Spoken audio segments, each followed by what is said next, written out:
author and feminist and environmentalist who is famous for her book, The Handmaid's Tale.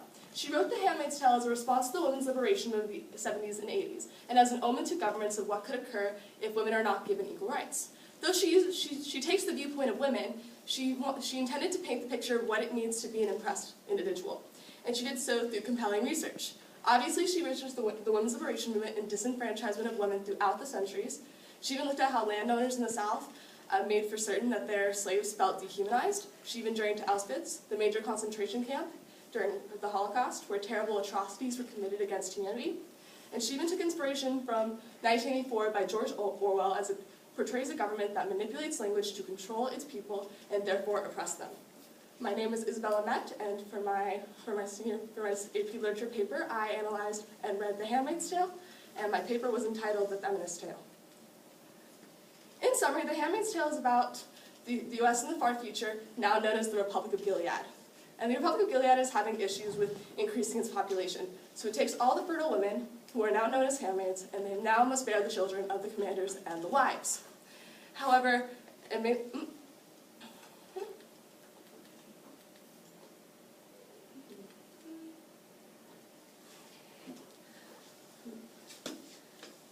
it goes from the viewpoint of, it's from the perspective of a character named Offred. So the Republic of Gilead is built on the foundation of misogyny and sex discrimination that therefore oppresses women. And it does so through four main ways. The first is colors, especially for the handmaids. So the handmaids wear red, which is significant of the fact that of their menstrual cycles. So if, as you probably learned in this very classroom, a woman who has her period or a menstrual cycle means she's able to have children. So therefore, having these women wear red says that we only see you for your physical ability. We don't value you for anything more, nothing else you can add to society, which goes with also how Gilead restricts education and the women's ability to read or write. Throughout history, you can see how humans, in an attempt to make people feel inferior, they'll look at someone's education level. And in this society, if the women are getting educated, then they're not focusing on having children and being all domestic. And so therefore, they are controlling the lives that these women can live.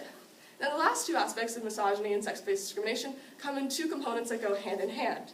The first is the ceremony, which is where the children are created, and it's nothing like we think of intercourse. It is a far more despicable act, especially since it's called the ceremony, which is supposed to be associated with something joyous and good, when it is not, as it strips choice and choice of bodily autonomy from these women. And on the flip side, we have what we think of as sexual assault and rape, because the ceremony is essentially legal rape. And women are ostracized and dehumanized and degraded. They are told that it's their fault, as you can see in this gif here. So all these things together, they are not only meant to degrade these women, they are meant to make these women believe in themselves that they have no worth and value. And in the end, in this scene, the handmaid in this scene, is then after they're chanting her fault at her, she falls to her knees and said, "It's my fault, my fault, my fault." So this shows a government that cares not for these women and cares only that they know that they are less than the men and everyone else around them, which goes into the meaning of the work. So Atwood explores how rebellion and surrender may be the only ways that women can find freedom from their oppression in this society.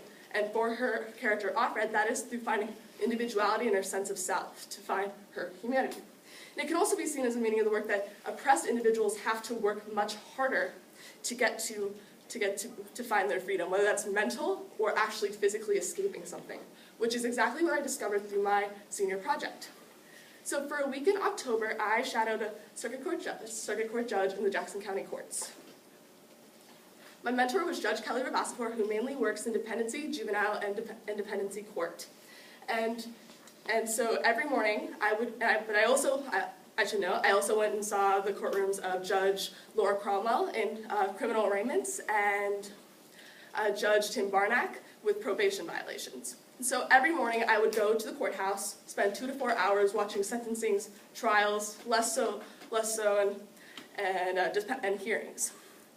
And I slowly discovered, and then afterwards I would go and talk to my mentor about what I saw, because even though I have an interest in law, I haven't had the luxury to go take the law classes at South, because my schedule is very packed. And so this was my crash course in understanding a legal proceeding.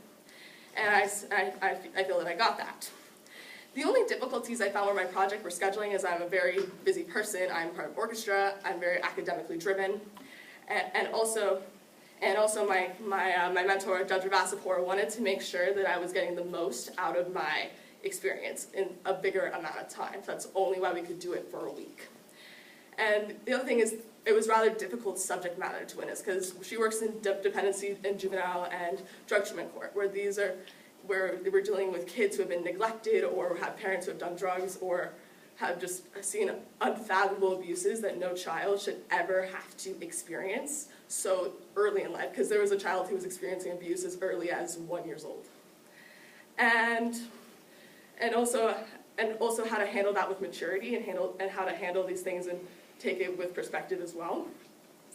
And so how does this all connect to The Handmaid's Tale? Well, it connects directly to what I experienced and indirectly. So I didn't see, but I grew to understand. So indirectly, the meaning of the work with oppressed individuals have to work a little harder to escape that oppression or find their freedom relates to my mentor. So my mentor, Judge Ravasapur, is a strong, capable, and successful woman in the courtroom. And it was quite empowering to watch her. However, especially by her male colleagues, and she is not respected, despite being completely equal to them in the law. So she has to work much harder just to be taken seriously and to show that she has the right to be there. And then more directly to what I experienced is in drug treatment court. So drug treatment court is where individuals who have previously had addictions and have criminal records are attempting to make their lives better by going to Narcotics Anonymous, Alcoholics Anonymous meetings, whatever anonymous is needed, to finding jobs, spending time with their families, and doing activities that keep them from doing drugs. And I look at these individuals who are making such great changes in their lives, even when they've made terrible choices, either by their own making or by how life unfolded in front of them. And then I see how society looks upon these individuals and says, you've made mistakes. You don't always deserve a second chance. And when they make one mistake, such as they relapse, it takes them 1,000 steps back, and society throws back at them, this is why we couldn't trust you. This is why, and for that oppression, they have to keep pushing harder to make their life more successful and better for themselves and for their families, which is quite admirable. So after high school, I'm going to Lewis and Clark College in Portland, Oregon to study English. Then after I get my bachelor's, I'm going to go to law school. Where that is to be determined. And that's where there's kind of a fork. So I want to, either I'm going to go get my master's of laws after I get my Juris Doctor, which is what is necessary to study law, so I can find a specialization, which would specifically be in human rights or civil rights, or I would go to an 8-week program in Oxford in England, so I can be like this fantastic lady right here, Amal Clooney. In conclusion, Margaret Atwood wrote her novel to show what could happen if women are not given equal rights. However, she wished to paint the picture of what it means to be an oppressed individual. And she did so through compelling research.